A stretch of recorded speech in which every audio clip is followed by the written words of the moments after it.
Alright guys, welcome back to Arsenal 23. My name's Seth. So today we're going to be testing the 357 SIG versus 10mm auto.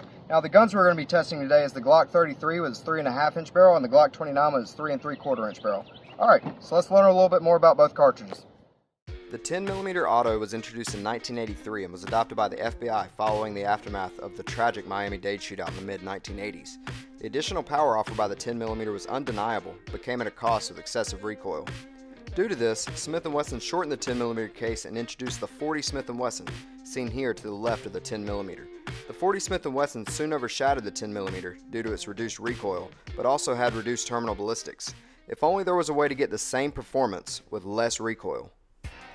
And so, in 1994, SIG and Federal came together to create the 357 SIG. Utilizing a 10mm case neck down to accept a lighter 9mm projectile, the 357 SIG was their answer to that problem. The lighter projectile allowed for higher velocities than 9mm and 40 Smith & Wesson, with only slightly more recoil. The 357 SIG would go on to find marginal success among law enforcement, and was praised by its users for its magnum-like power. But how will it compare to 10mm? Hopefully, we can shed some light on that. Alright, now that we know a little bit more about both cartridges, let's go ahead and hand them over to RJ so we can put some shots to the chronograph, see what kind of numbers we get. So our first test today is going to be 10mm, 6-hour, Elite Defense, and V-Crown, 180 grain, jacketed hollow point.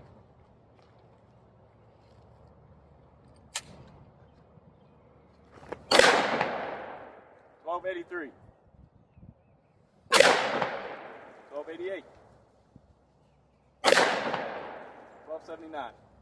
So for 357 SIG, we're going to be running Hornaday, critical duty, 135 grain, flex lock, jacketed hollow points. $12.85, $12.78. $12.81. Alright, so with our 10mm we got an average velocity of 1,283 feet per second, and with our 357 SIG we got an average velocity of 1,281.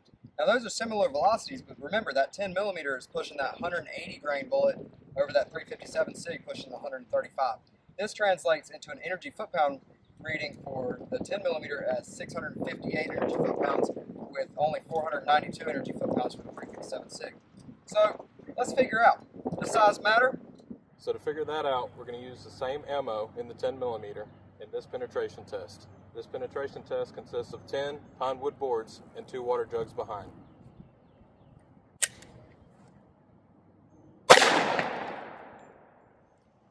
So the 10mm did really well. We have 1, 2, 3, 4, 5, 6, 7 boards, split the 7th and stopped. As you can see here, the hollow point 10mm did not expand. So let's see how 357 SIG compares. Alright, now that we got our boards back up, let's test 357 with a smaller projectile. As you can see, we got 1, 2, 3, 4 boards of penetration, stopping on the 5th. Here's our projectile. It did not expand, but even though we're dealing with a smaller projectile, look at the size of these holes. Now you remember with 10mm, it went through 6, stopping on the 7th. And this is just boards on the table. Let's see how it does in ballistic gel. Alright, so we've already seen how the 10mm can penetrate. Now let's see how it performs in ballistic gel. That was a good shot. Let's get a second shot.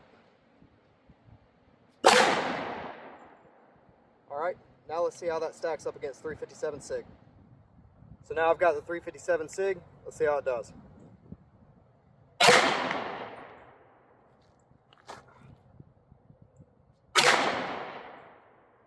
We've got 2 hits. Right, so we shot all the rounds into the gel. Let's take a closer look and see how they did. So as you'll see, the 357 SIG right here, it progressed up to about 15 inches, and its partner just below it slid out of the side of the gel and ended up right here on the table. Now if I flip the gel up, we can see the 10mm down here, and it also penetrated to about 15 inches into the gel. Both of them stacked up right on top of each other. Let's cut them out and see how these projectiles look. So on your left is that 10mm auto 180 grain V-Crown projectile, and on your right is going to be that 357 SIG flex lock projectile. So as you'll see, the 10mm just expanded beautifully. This one had a little bit of fragmentation in the gel, but that just added to the wound channel. With the 357 SIGs, you'll see that both of them expanded very consistently, and that flex lock tip just flew off the end of it. So let's get a weight on these projectiles. So with our first 10 millimeter, we started off with 180 grains, and now we're down to 164. So this round really fragmented in the gel, and there are still chunks in the gel. With our second 10 millimeter, we retained a lot more of our mass, so we're at 186 grains. Probably has a little bit of gel in there. With our 357 SIGs, we started out with 135 grains, and we're still at 135 grains now, so perfect weight retention with those. With the second one, we're at 133, 134. So now that all of our testing is complete, let's take it over to the truck, talk about these rounds and see how they compare. Well, all right, guys, with everything being said and all those tests being done, RJ, what do you think about the 10 millimeter and the 357 SIG? 10 millimeter had great expansion in the gel. What really sells me on the 10 millimeter is going to be this huge projectile. It just opened up very mean compared to the SIG. The SIG had a lot of, it was really uniform, but the SIG just opened up so much. Parker, what about you? What you think about them? I was really surprised at how 357 SIG performed, being such a small projectile. 10 millimeter really blew me away as far as penetration goes and performance overall. But I really like 357 SIG. It's just not very available, you know. Yeah, the availability is going to be what steers a lot of people away from that 357 SIG. We were able to find 10 millimeter at just about every gun shop that we go to, and 357 SIG just isn't there most of the time. Now the 357 SIG, like you said, it performed great today. Both rounds performed about the same outside of the penetration test. Yep. Where the 10 millimeter with that higher grain weight just really pushed through those extra boards.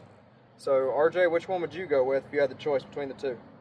With all considering, I would probably go with 10 millimeter. I can't get over how much it opened up, how those V-crowns performed.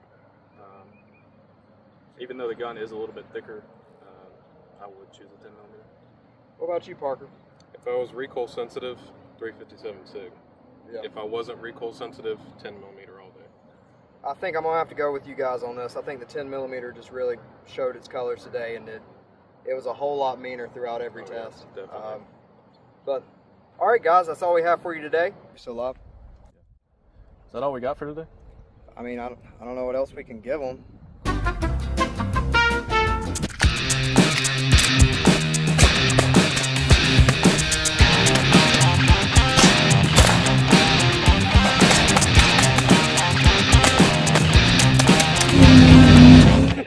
Adios. All right, guys. Until next time.